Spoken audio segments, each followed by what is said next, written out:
Oob, what are you saying? Is Carl Treslove here. I'm hoping that you are all well. Got a little dog here that's come to see me. Um, yeah, so what is today's video about? I'm feeling a little bit tired and a little bit drained, actually. I have been doing a lot of work. March is starting to seem very busy.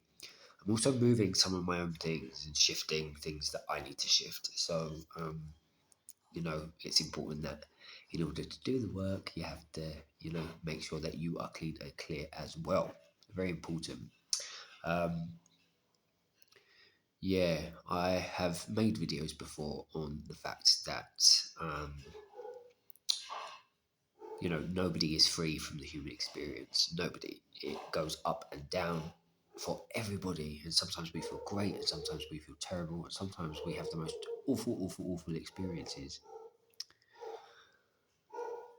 And I think that, you know, often we just have to put one foot in front of the other and keep going and try not to overthink it too much, because I think that things can shift and move and change quite quickly, even if it doesn't always seem that way or feel that way. I think that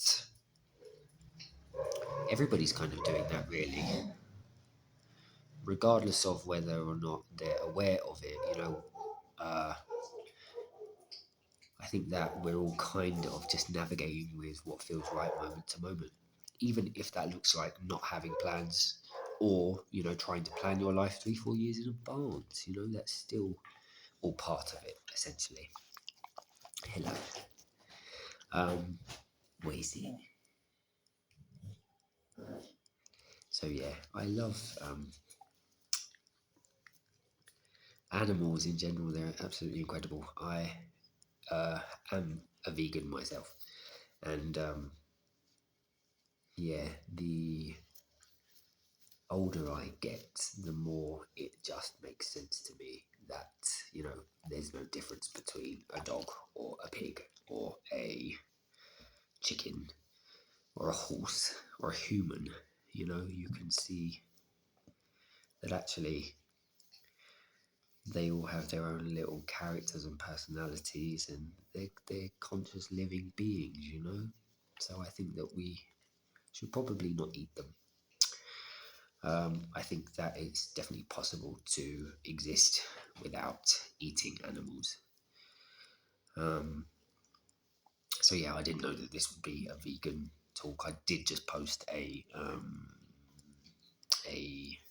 meme on Facebook about veganism, and I'm not really somebody who like is a hardcore pusher promoter of don't eat meat, But there's a lot of, I don't know. It's one of those things. I was in the mountains in Thailand in a Buddhist monastery, and I'd read a book previously called The Animal Manifesto about the consciousness of animals and the different behaviors that they have that prove to us that actually they're quite smart, and that they feel things and they feel motion.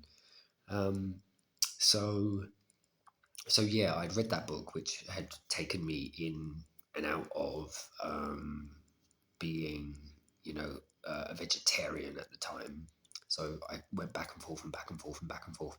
And then when I moved to Guatemala, to the lake, it became very easy to be vegan, because there's a lot of options that are really incredibly good and you don't feel like you're missing anything. And also, my body started rejecting animal things in general. It wasn't good with meat. It wasn't good with eggs. It wasn't good with cheese. It wasn't good with milk. So my body started saying, no, I'm not really a fan of this stuff. I just think in general, if there's some sort of, I don't know, it's murder really, isn't it? And if you're killing things and then ingesting that, that's really not very good for your system, which is very obvious and logical to me. Um, so, so yeah,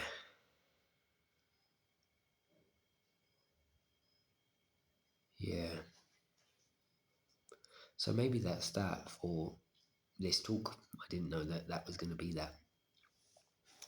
Um, I think that the nature of some of the meat industry is really quite terrible if you look at it enough.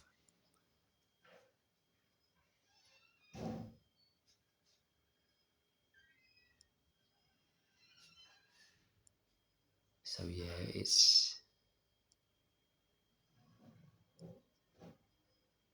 just listening. There's sounds going on around me.